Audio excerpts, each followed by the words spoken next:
Olá, boa noite. Hoje é dia 26/1 de 2025. Nós somos aqui da Igreja de Interlagos, agora são 18 horas e 27 minutos. Eu sou o pastor Hélio Piovesan, filho, e hoje é o dia do nosso culto da família. Todo domingo às 18 horas. Temos também a Escola da Doutrina Bíblica, que é na terça-feira às 20 horas. O site da igreja é o www.igrejadeinterlagos.com.br, onde você vai encontrar os nossos horários de culto. E tem também um botão no canto superior direito, ao vivo, onde você vai cair aqui nesta sala, e aí você pode participar dos nossos cultos. Só pedimos que você entre com o microfone e a câmera desligados, né? Todos os nossos cultos são gravados e disponibilizados no canal do YouTube Igreja de Interlagos, tudo junto. Estamos também no Instagram e no Facebook, siga-nos lá. Perguntas podem ser encaminhadas ao e-mail faleconosco@igrejadeinterlagos.com.br, o que responderemos com muita alegria. Você pode também me encontrar lá no WhatsApp, constante na página da igreja. Pedimos que você curta, comente, compartilhe o triplo C ou simplesmente diga qual cidade você é, de que você está nos assistindo. Assim as nossas gravações alcançarão relevância no YouTube e vai ser divulgado. Inscreva-se também no nosso canal, assine o sininho das notificações e vamos à mensagem de hoje. Glória a Deus, né? Na introdução, a Eliette falou muito bem. A gente nem tinha combinado, né? E olha, Eliette, o primeiro versículo que a gente vai ler é esse aqui, ó. Quer ver? Vou mostrar para vocês o versículo.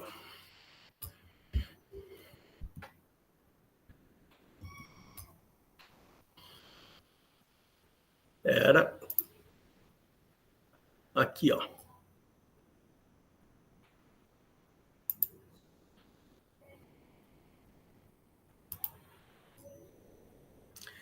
(17, verso 9). Enganoso é o coração mais do que todas as coisas, e perverso, quem o conhecerá? Né? Então, para você ver, o primeiro versículo que eu ia colocar para os irmãos, né? E eu queria discutir com vocês um pouquinho mais sobre esse assunto, sobre o nosso coração, né?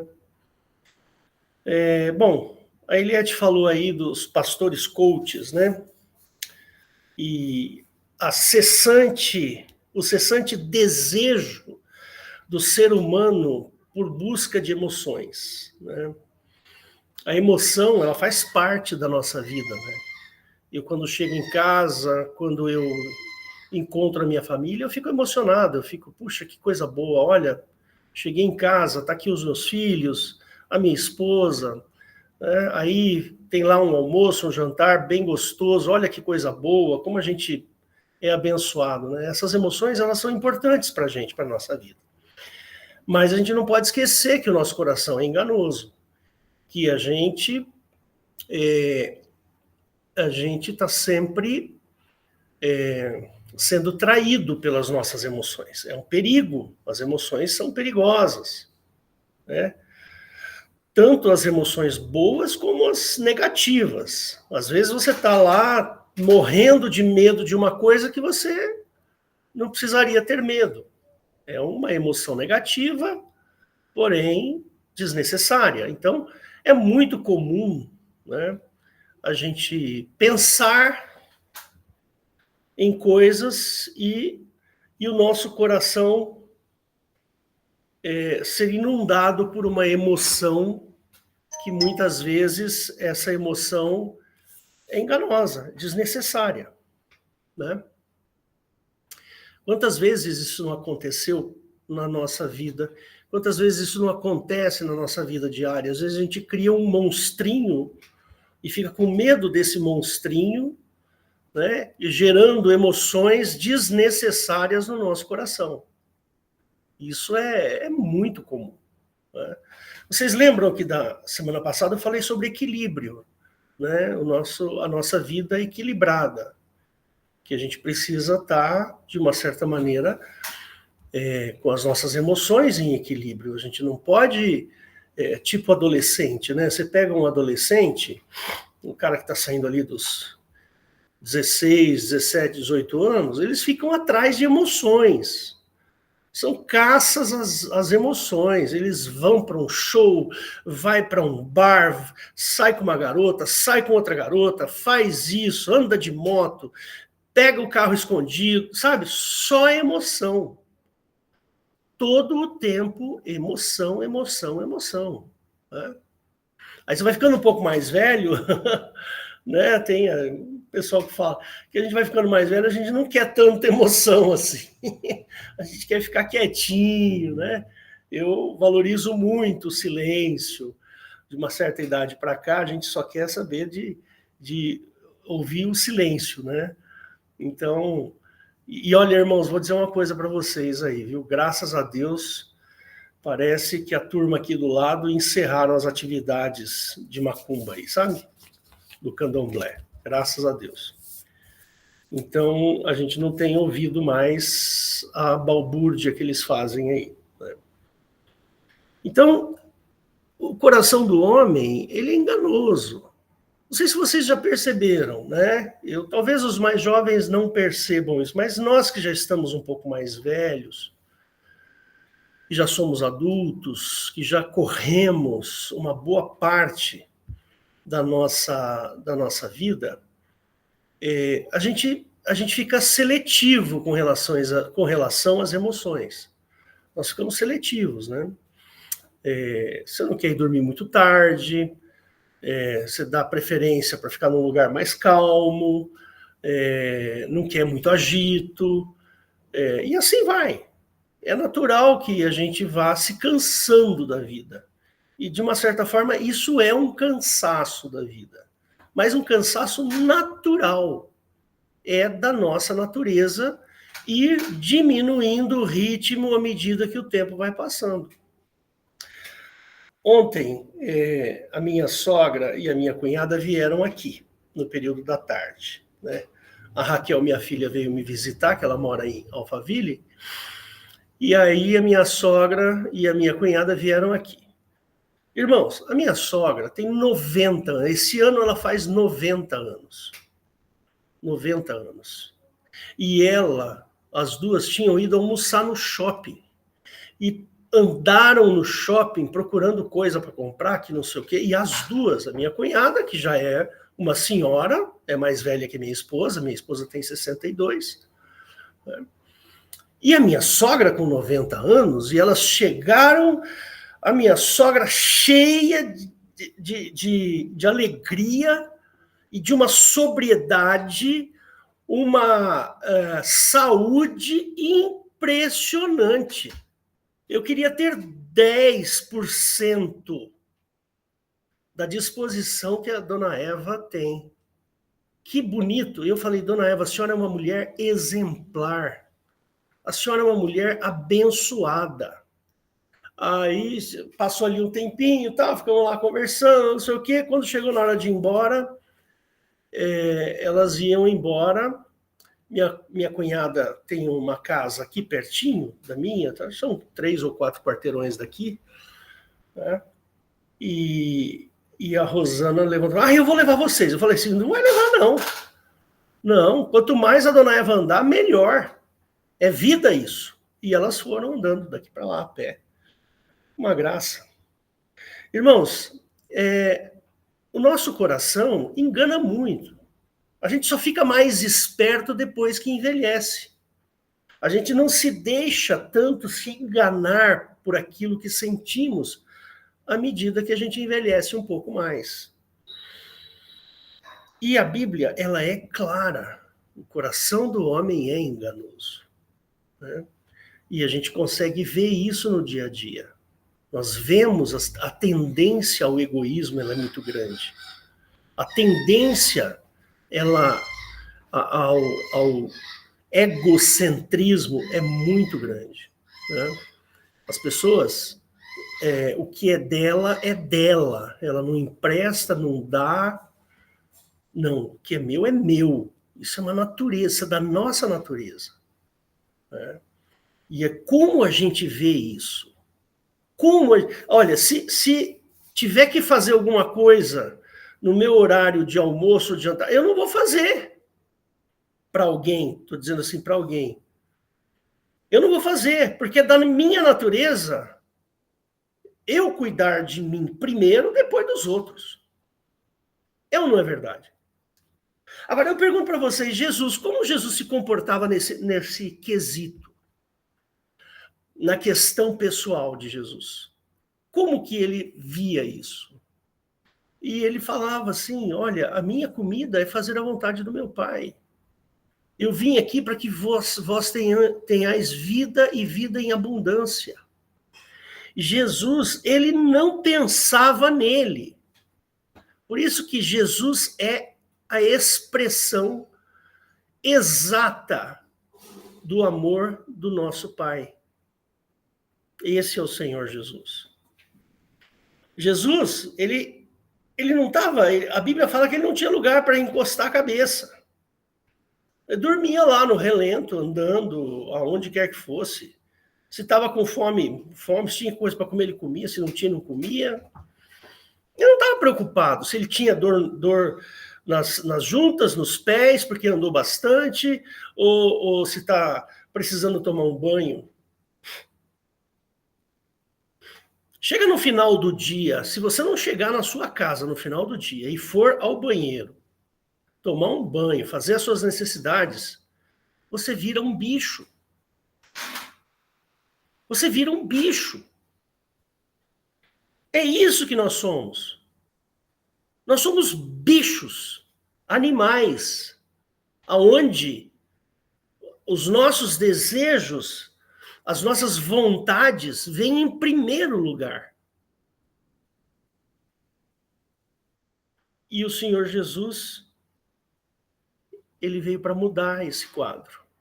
Por quê? Porque nós fomos criados para sermos maus. Nós somos criados para o pecado. A nossa natureza foi feita para as coisas mundanas. Nós somos feitos para as coisas mundanas. Essa é a natureza do homem. Nós mentimos, nós traímos, nós matamos o próximo, nós desprezamos as pessoas. Essa é a nossa natureza. Se fosse o contrário, Jesus não precisaria ter vindo.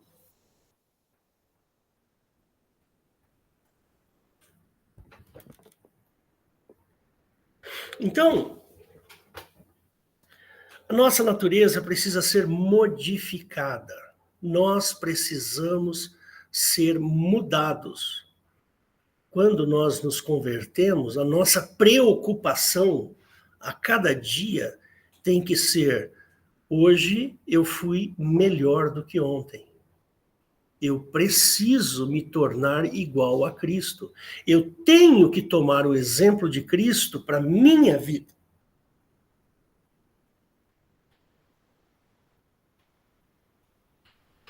Então, irmãos, quando você vai para a igreja, quando você vai para o culto, você não está indo para uma festa, como disse a Eliette. Você não está indo para para atender às suas emoções. Não, a gente não está aqui como animador de plateia.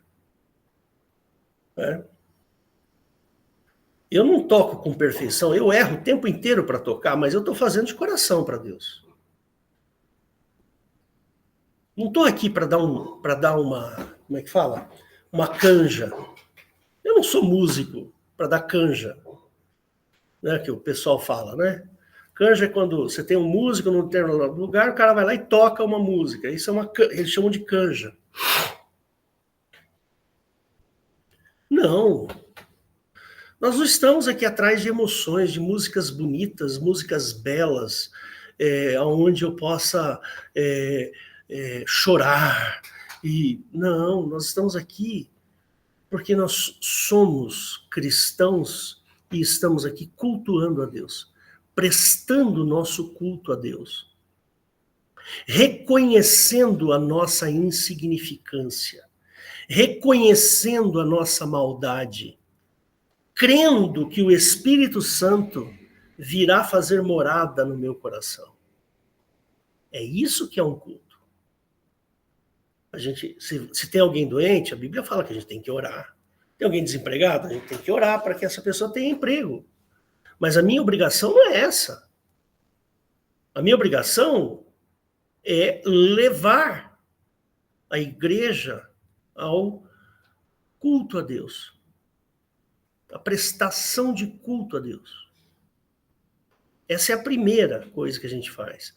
A segunda é trazer para a igreja entendimento da palavra, entendimento da doutrina de Cristo. Esse é o nosso objetivo. Você está aqui, sentado aí, né, para ouvir a mensagem que Deus tem para você. Não é para você ter emoções. Sabe? A emoção, ela é importante, não está errado você se emocionar. Poxa vida, aquele pastor falou exatamente o que eu precisava ouvir e tal, não sei o quê. Faz parte, as emoções, não se esqueçam disso. Mas não é esse o objetivo. Não é esse o objetivo. Eu teve uma ocasião que eu era, há muito tempo atrás, uns 20 e tantos anos atrás, até mais, ali no começo dos anos 2000, talvez um pouquinho antes, eu era líder de jovens e líder de louvor na igreja. E eu tinha um grupo pequeno de jovens que eu particularmente cuidava porque eles queriam ser músicos e tocar no louvor da igreja. E eu fiz isso. A igreja pagou a música, pagou professor de música para eles por um bom tempo, mais de ano. Né? A Camila, o Júlio, o Felipe, eles iam para o conservatório às custas da igreja, porque eles tinham 13, 14 anos e eu queria aqueles meninos ali na igreja, comprometidos com o evangelho. E o que eu usei como subterfúgio para mantê-los íntegros dentro da igreja foi usar a música, o louvor da igreja. Então era até engraçado, tinha uma época que eles não tocavam nada, né? Eu também não toco muito, mas eu sou um pouco mais desinibido para tocar. Eu tocava violão, agora eu não posso mais tocar violão porque eu tenho artrose no dedo aqui, ó, e nesse dedo e esse dedo aqui, ó. Olha só como que é esse dedo. Não sei se dá para ver, se tem muita luz, né? Eu tenho artrose, eu tenho dificuldade para tocar violão, não toco mais. Por isso que eu vou pro piano. Mas eu era líder de louvor lá, e no sábado à noite a gente tinha o sábado alternativo, que a gente fazia o culto dos jovens. Eu e a Rosana que cuidávamos. E, lógico, né? Uma igreja pequena, os jovens querendo se conhecer. Aí um dia ninguém foi no culto. Foram todos lá na igreja do Isam a igreja do Isam era uma igreja enorme, grande. E foram para lá. E nem avisaram. E eu e a Rosana fomos crianças, moleques na época, né? Foram atrás das emoções. As emoções de um grupo de louvor enorme, com maestro, com música, com guitarra, com isso, com aquilo. Busca de emoções. Juventude é assim. Nós não somos mais assim. Nós precisamos tomar cuidado com as emoções. Ah, mas lá na igreja do Hélio não acontece nada.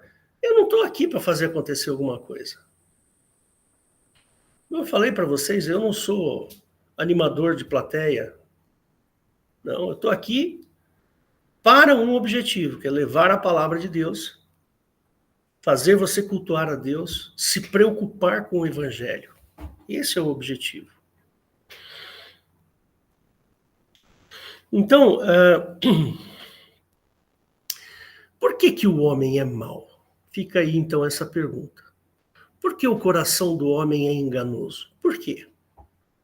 Por que será? Você já se fez essa pergunta? Existe um freio moral, isso existe mesmo, né? Nós temos um freio moral social, né? Então, por exemplo, a nossa sociedade, do jeito que nós estamos estruturados, as pessoas querem ter uma namorada, depois casar, depois ter filhos. É natural. Então, esse freio moral ele é importante. Aliás, esse freio moral está baseado em 3 pilares, né? Que é o cristianismo, a cultura judaico-cristã e a justiça grego-romana, né? Então, essa moral, esse freio moral ao qual nós temos por objetivo, não nos faz santinhos, não. Não nos faz homens dignos de entrar no céu. Muito pelo contrário. Esse freio moral que eu estou analisando aqui com vocês, ele é um freio moral que faz com que a gente viva numa sociedade mínima. Mínima de respeito, mínima de convivência. Né? Como dizia o Roberto Carlos, né? O Roberto Carlos, aquele cantor brasileiro, falava assim, tudo que é imoral, ilegal... Não, tudo que é bom ou é imoral, ilegal ou engorda. Né? uma brincadeira aí. Mas a natureza do homem é essa. Tudo que for ilegal, imoral, engorda. Ou que engorda. É aquilo que a gente gosta. Né? A gente tem que ficar aí se preocupado com ai, meu colesterol, porque meu açúcar no sangue, porque eu tô gordo, porque eu preciso me cuidar. Percebe? Por quê? Porque da nossa natureza comer bastante. É da nossa natureza buscar imoralidade. Isso está no coração do homem. Mas o freio moral mínimo, a gente não faz essas coisas. Por quê? Porque eu estou convivendo em sociedade. Né? Estou em convívio na sociedade. Mas isso não nos torna santos e dignos de merecedores de receber o reino de Deus. Não é isso. Percebe? A nossa vida em sociedade requer algum controle. Por que existem leis? Qual é o objetivo de se ter um código de leis? Estou falando da justiça comum. Por quê? Porque se não tiver leis, nós vamos fazer o que dá na telha. Entendeu? A nossa organização jurídica, ela tende a ajustar o comportamento das pessoas para que elas não façam qualquer coisa. Não posso sair na rua matando. Tem uma lei que diz que eu não posso matar. E se eu matar, eu vou para a cadeia. Tem uma lei no código lá que não posso tomar coisas de outras pessoas para mim. Por que tem que ter essa lei? Porque nós somos maus. E nós precisamos de uma ordenação, um ordenamento jurídico para que a nossa vida em sociedade seja minimamente bem feita. Percebe? Então fica aí essa pergunta, por que nós somos maus? Porque nós somos feitos de maneira maldosa. Quando você foi feito lá ao início da criação, no Velho Testamento, está lá, nós somos feitos do pó. pó da terra, da lama, do barro. Junto com o pó, veio ainda um vento assoprado, um vento fedorento assoprado nos nossos narizes. O homem foi feito imagem e semelhança daquele Deus, que era um Deus ruim.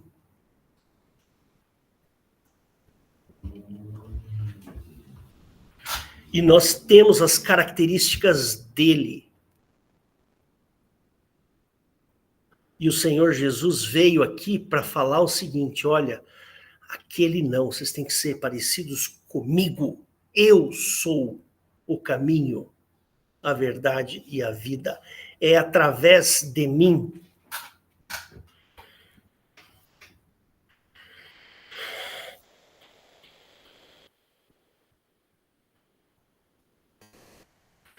Então, irmãos, a nossa vida tem que ser pautada pela obra de Cristo, pela maneira de Cristo olhar para o mundo. Como que Jesus viu o mundo? Como que ele observava? Como que ele me olhava? Ele me olhava com misericórdia. Ele me olhava com amor. Ele deu a vida para mim. E eu tenho que olhar o meu próximo desta mesma maneira, com amor, com misericórdia, porque nós estamos seguindo ao Senhor Jesus.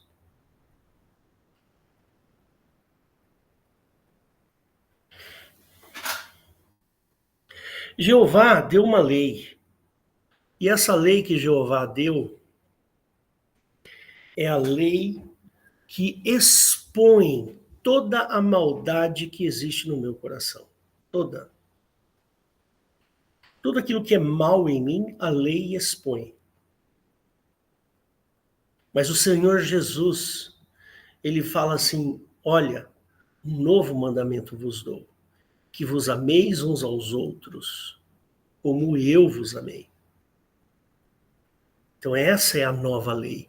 A velha lei foi desfeita quando Jesus sobe na cruz sem pecado algum.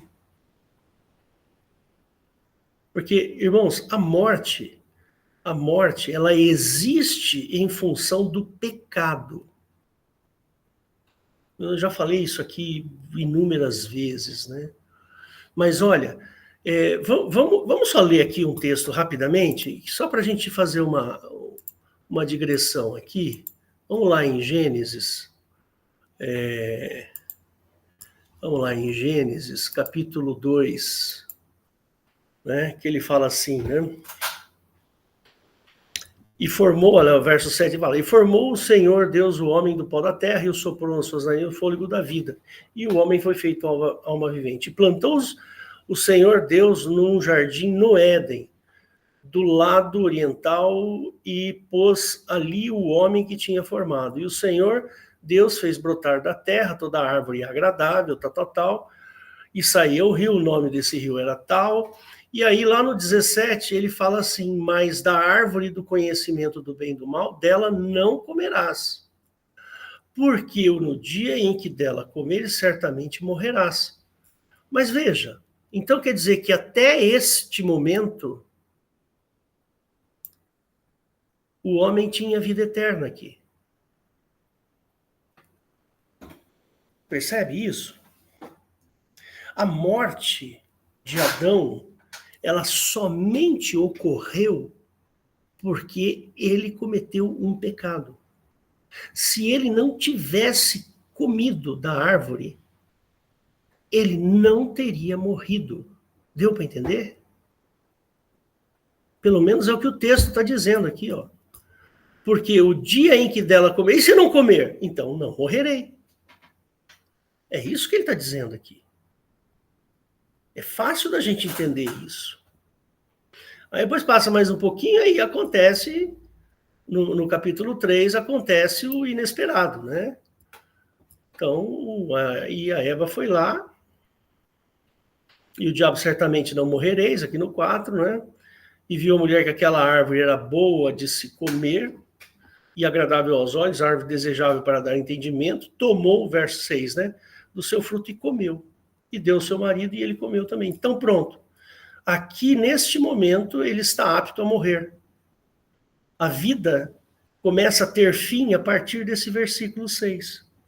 Porque antes, não, ele não tinha comido. Então, quanto tempo se passou?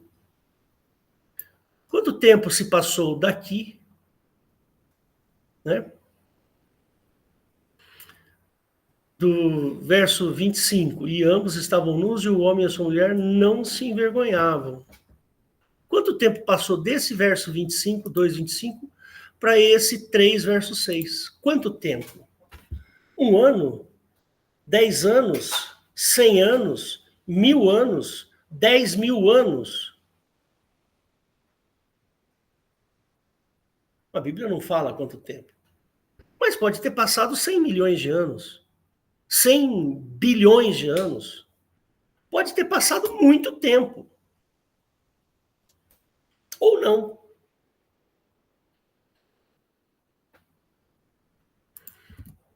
Estão entendendo onde eu quero chegar? A lei do Velho Testamento, ela só existe por causa do pecado. É a lei que me mostra o meu pecado. O bem que eu quero, isso não faço. O mal que eu não quero, esse eu faço. É o que Paulo diz lá em Romanos. Então, meus irmãos, esta é a necessidade do Senhor Jesus, de corrigir isso que a gente acabou de ver. Jesus diz assim, olha, aquele comer da minha carne não morrerá. Por isso que existe ressurreição, irmãos. Ela existe porque foi nos prometido a vida eterna. Mas esta carne aqui, ó, esta carne, ela está presa a um universo corrompido.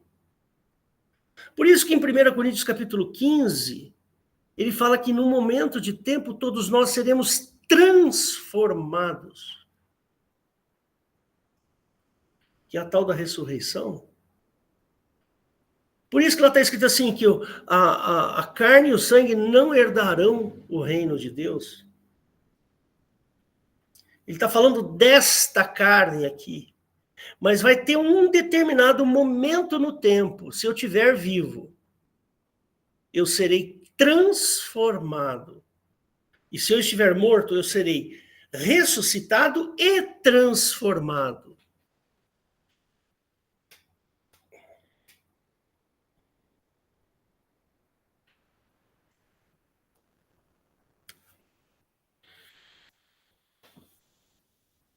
Então, Paulo, o apóstolo Paulo, ele tem um versículo aqui, deixa eu só pegar aqui na minha Bíblia, é mais fácil de eu encontrar aqui, só um segundinho, mas tem um versículo de Paulo, acho que é Colossenses, não.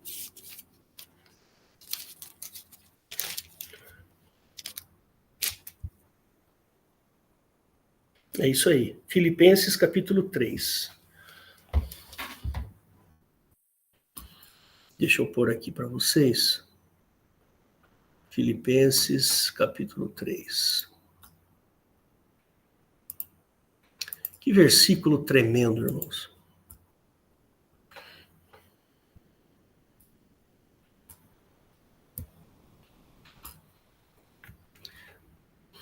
Está aparecendo aí, né?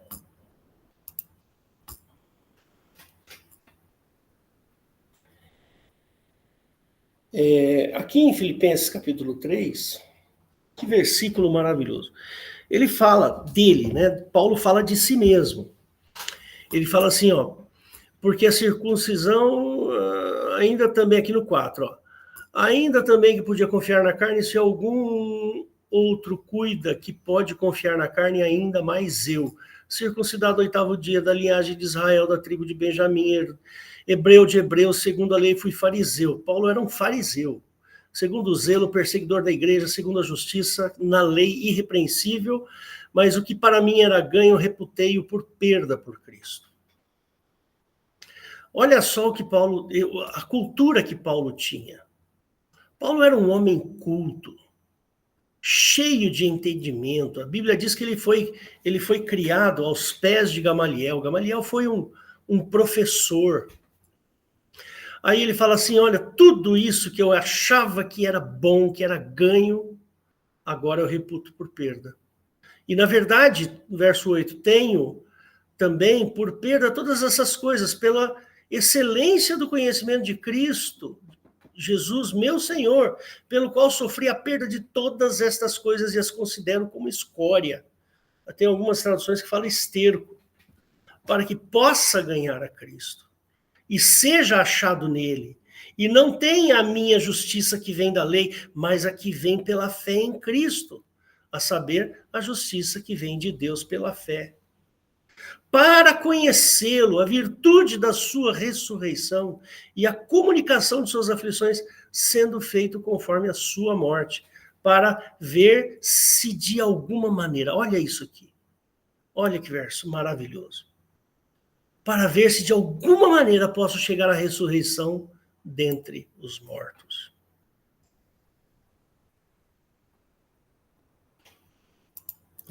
Irmãos, Paulo tinha tudo para ser salvo pela lei.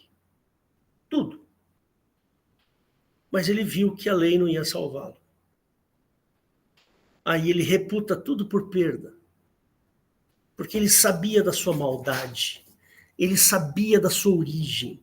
Ele conhecia o corpo dele, a mente dele. Ele sabia que ele era perverso. E ele reputa tudo aquilo que ele sabia, que ele conhecia, como esterco, escória, para o conhecimento de Cristo. Olha, ele fala assim, ó. Ele fala assim, e na verdade tenho também por perda todas essas coisas, pela excelência do conhecimento de Cristo, meu Senhor. A excelência do conhecimento de Cristo. Não existe coisa melhor para o ser humano. Não tem, irmãos. Não tem coisa melhor do que o conhecimento, a excelência do conhecimento de Jesus. É isso que nós precisamos para suprimir toda a maldade que foi imputada na minha criação. O conhecimento, a excelência do conhecimento de Cristo é aquilo que vai aumentar a minha fé. É aquilo que vai me fazer depender do amor de Cristo.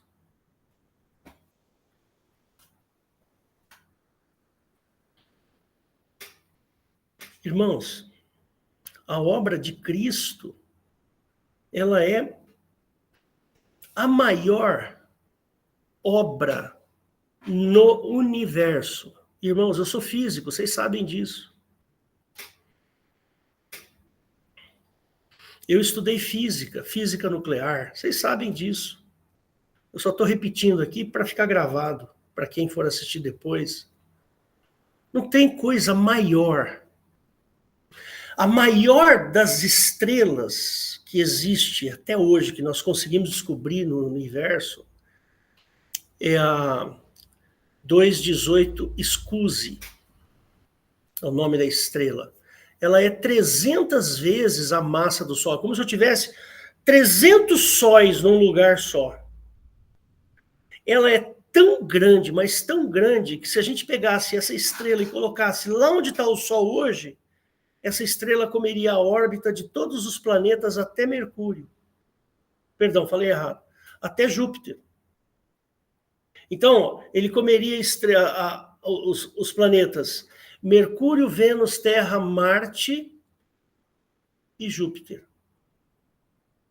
De tão grande que é essa estrela, de tão louca que é essa estrela. Mas essa estrela não chega nem na unha do dedão do pé do Senhor Jesus. Não chega. Então, irmãos, quando a gente vê ali Paulo dando exemplo para a gente, olha, quer ver? Vamos ler mais um pouquinho do texto. Esse texto é maravilhoso, depois você lê em casa.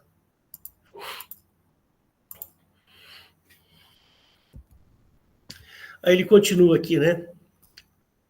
Não que já tenha alcançado, ou que seja perfeito, mas prossigo para alcançar aquilo que para que fui também preso por Cristo Jesus.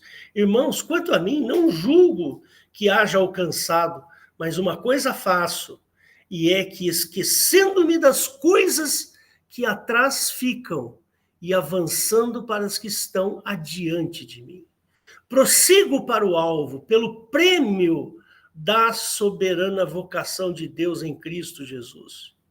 Por isso, todos quantos já fomos perfeitos, sintamos isto mesmo. E que sentis alguma coisa de outra maneira, também Deus vô-lo revelará. Mas naquilo que já chegamos, andemos segundo a mesma regra e sintamos o mesmo. Sede também meus imitadores, irmãos, e tende cuidado segundo o exemplo que tendes em nós, pelo que assim andam. Olha que autoridade Paulo tinha. Porque muitos há, dos quais muitas vezes vos disse e agora também digo, chorando, que são inimigos da cruz de Cristo, cujo fim é a perdição, cujo Deus é o ventre e cuja glória é a confusão deles, que só pensam nestas coisas, nas coisas terrenas. Depois você lê o restante. Essa é a natureza humana, irmãos. Isso é o que nós somos. E nós, quando aceitamos a Cristo, nós nos colocamos diante do Espírito Santo e falamos assim: Espírito Santo, eu não quero ser o que eu sou, eu quero ser o que Cristo é. As palavras implícitas que estão escritas na legenda, se é que eu posso dizer assim, está dizendo assim: olha, Deus, eu não quero ser mais o Hélio, eu quero ser como Cristo. Esta é a grandeza da obra de Cristo. Que não tem estrela, planeta, sistemas, constelações, galáxias, que se igualam à grandeza do que Cristo fez naquela cruz.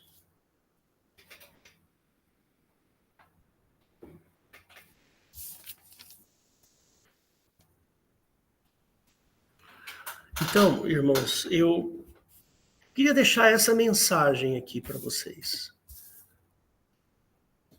Deixar essa palavra para que você possa entender que a obra ao qual você está inserido é uma obra magnífica, grandiosa, gloriosa. Sabe, irmãos, não é uma religiãozinha qualquer. Não é uma igrejinha qualquer. Não, não é. É a obra, é a maior obra de Deus, o nosso Pai, que entregou o seu Filho Jesus, para que cada um de nós, individualmente, tivéssemos vida, e vida eterna, e vida para sempre. Assim como Adão tinha. Não é uma boa comparação, não, mas lá, Adão, não estava previsto a morte. A morte só estava prevista para o pecador. E ele pecou, portanto morreu. Agora nós não. A nossa morte é questionável. A nossa morte, ela Não existe mais. Jesus deu a vida dele para que eu tivesse a vida. Por quê? Quem peca merece a morte. O salário do pecado é a morte. Aí Jesus sobe naquela cruz, morre sem pecado. Aí o que acontece? A lei deixa de valer. A lei é revogada. Não é assim que ele fala? Que ele, de alguma maneira, ele pregou, né, a cédula que estava contra nós na cruz e os expôs. Não foi isso que Jesus fez? Ele não pegou a cédula. A cédula aí, irmãos, é a sentença de morte. Sentença de morte. O documento. O documento que me faz ir para a morte. Esse documento que me faz ir para a morte, essa acusação foi pregada na cruz. E Jesus desfez essa condenação. Então, sim, irmãos, nosso coração é mau, mas toda vez que você for orar, diga para Deus, Deus, eu não quero mais ser o Hélio. Eu quero ser Cristo.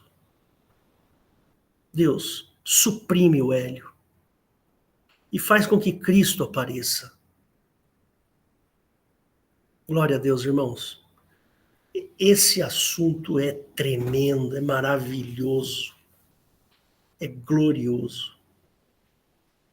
Se você estiver me ouvindo aí pela internet, no YouTube, quiser participar conosco, venha participar. Não se esqueça do que a gente tem que fazer na igreja. Primeiro é louvar a Deus e segundo é aprender a excelência do conhecimento de Cristo. Essas são as duas coisas que se faz numa igreja. Né? Reconhecer a grandeza de Deus, amar a Deus, cultuar a Deus, reconhecer a nossa pequenez, a nossa inferioridade e receber conhecimento da parte de Deus. Fecha seus olhos que eu vou orar rapidamente por você. Mesmo que você esteja ouvindo a gravação, não tem problema. Jesus querido, nós te louvamos e te agradecemos por esse momento tão gostoso, Senhor, onde a gente pode discutir e falar sobre a sua grandeza, sobre o teu amor, sobre a tua obra na cruz. Obrigado, Deus. E, Senhor, se tiver alguém ouvindo esta mensagem, a gravação dessa mensagem, toca-lhe o coração para que se rendam a ti e se rendam à tua grandeza e entendam que a morte de Cristo foi a morte para a vida. O Senhor Jesus morreu para que nós tivéssemos vida. Então, Deus, opera o teu bem para aqueles que vão ouvir essa mensagem. Em nome do Senhor Jesus que eu oro. Amém. Amém.